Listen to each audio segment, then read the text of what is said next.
እስልምናን የመርገጥ ሐሳብ እንዳለ በቴዲ የሰማንበትና ብዙ ተከታዮቹን ደግሞ የታዘብንበት ሰሞን ነው። ሙስሊሞች ይሄን ቪዲዮ ሼር ሪፖስት አድርጉ። ነጥብ በነጥብ እንመልከት። መጀመሪያው ነገር የሚጀምረው ከስሙ ነው። በነገራችን ላይ እዚህ ጋር ኢትዮሪካሲ ኢትዮጵያና አፍሪካ ለማለት ነው ብሎ ተናገረ። ግን ጀቶን ስትመለከቷት ሞስ የሚነግስ ቴድሮስ የሚባል መሪ ይመጣል የሚል ሐሳብ አላቸው። ይነቀሱታል ምናምን ነገር ይሄንን ይዘው የሚያሳዩት ነገር አለ። እንን ለማሳየት የሞከረበት ነው ምስል። በነገራችን ላይ የመጣው ከግብጽ ነው። የወል ኢንሳይክሎፒዲያ ላይ ሌሎች እንትኖች ላይ ብትመለከቱ የጥንት ግብጻውያን ጣዖቶቻቸው ላይ ይሄንን ምልክት ይስላሉ ህይወትን ለማሳየት ነው ብሎ ማለት ነው። የተለያዩ ልትመለከቱ ይችላል። ኢዲ ለማሳየት የፈለገው ግን እዛኛው ሳይድ ያለውን ነገር ይሄንን ምልክት ሊያሳየን የሞከረው ይሄ የመጀመሪያው እኛን የማይወክል ምልክት ነው። ገና ሳይጀመር ማለት ግጥሞቹ ላይ እንምጣ። አክሱም ላሊበላም በአንድ አለት አጽንተዋል። አልራመድ አለ ሀገር ተለያይተዋል። እሱ ሀገር ሚላት በአክሱምና ላሊበላ ነው የጸናቸው።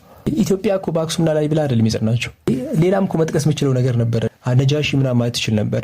ሶፍ ዑመር ዋሻ በዩኔስኮ ደረጃው ላይ የተመዘገበውን እሱ መጥቀስ ትችል ነበር። ነገር ግን ሶፍ ዑመር ዋሻ መጥቀስ ማትፈልገው ለምንድን ነው? በሙስሊም ላይ የተሰየመው በሼክ ሶፍ ዑመር አህመድ ነው። እዚህ ደግሞ ላንታ የሆነ ሀዲያ ሀገር የሞተበት የቴዲ ያለቅሳል የሚል ሐሳብና ያንተ ሀገር ችኛዋ ከሆነች መሞት እኮ አለባት ሲጀመር። ይኸውላችሁ ንግግር የትኛውንም ብሔር የትኛውንም የፖለቲካ እንትን የሚወክል አይደለም። እኛ እያወራ ያለው ታርሲ ላይ ሰዎች ሞተዋል፣ ትግራይ ላይ ሰዎች የሞቱ ምናምንም ነገር ይሄንን ነገር አስተካክላችሁ ወይም የተሻለ ሐሳብ ይዛ ኢትዮጵያ መምራት ትችላል እንጂ ወደ ኋላ ያጼዎቹ ጊዜ እኔ ሰረቅጥበት የነበረው አንተ የዛሬኛንም ስተረቅጠን ነበር። በዓለም አቀፍ ደረጃው ላይ ነገር የሚታወቅ ነው። ገለልተኛ ጸሐፍት ምትወስዱ ለምትመለከቱ እስራኤላዊ የታሪክ ምሁር ነው ነህሚያ ብሎ ነው ያስቀመጠው መጽሐፉ ላይ ዘ ሂስትሪ ኦፍ ኢስላም ኢን አፍሪካ የሚል መጽሐፍ አለውና ፔጅ 240 ላይ ሙስሊምስ ኤክስክሉድድ ፍሮም ላንድ ኦነርሺፕ ኤንድ ሃይ ገቨርንመንት ሰርቪስ ነው። መሬት መያዝ አይችሉም ነበር ሙስሊሞች። ምክንያቱም ኔሽኗ ዲፋይን የምትደረገው ኢን ተርምስ ኦፍ ክርስቲያኒቲ ነው። ዋችን ራሱ ኢትዮጵያውያን አልነበረም።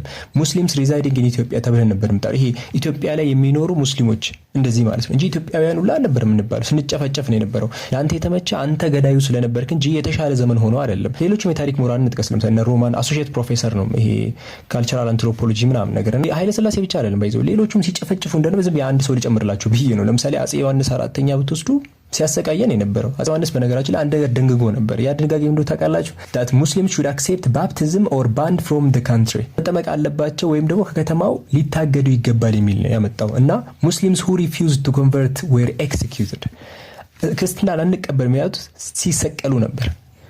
በስቅላት ነበር እንት ሲባል ወይ ክርስቲያን ተቀበል ወይ ተሰቀል የሚል ምርጫ ነበር የነበረው። ያቺ ሀገር አልነሳለች ምናምን ያልከው አትነሳም ከይቅርታ ጋር እሺ ብትነሳውላ ዛሬ እንደፈልክ መጨፈጨፈው አይነት ሙስሊም አይደለም ያለው። ሌላ ያለው መንግስት እንደ በፊቶቹ ሳይሆን በጣም ቀረብ ብሎ ከሙስሊሞች ጋር ያለው ነገር ዲስከስ የምናደርግበት ጊዜ ነው ያለውና እናንተ ችግር ካለ ይሄው ዲስከስ አድርጋችሁ መፍታት ትችላላችሁ ወይ ደግሞ የተሻለ ሐሳብ ካለኝ ብለ በቃ መንግስትን በሐሳብ አሸንፈ መግባት ነው። ነገር ግን ወደ አጼዎቹ ጊዜ ልመለስ ሀገር የሞተበት የቴዲ ያለቅሳል ቃል ተመትላት ሀገር ይሄ በአክሱምና በላሊበላ የተመሰረተችው ሙስሊሞችን ሲጨፈጭፍ የነበረበት ዘመን ያ ዘመን ከተመቸህማ እንደ ያ ዘመን እኮ ላንተ እንዴት ነው የማይመች?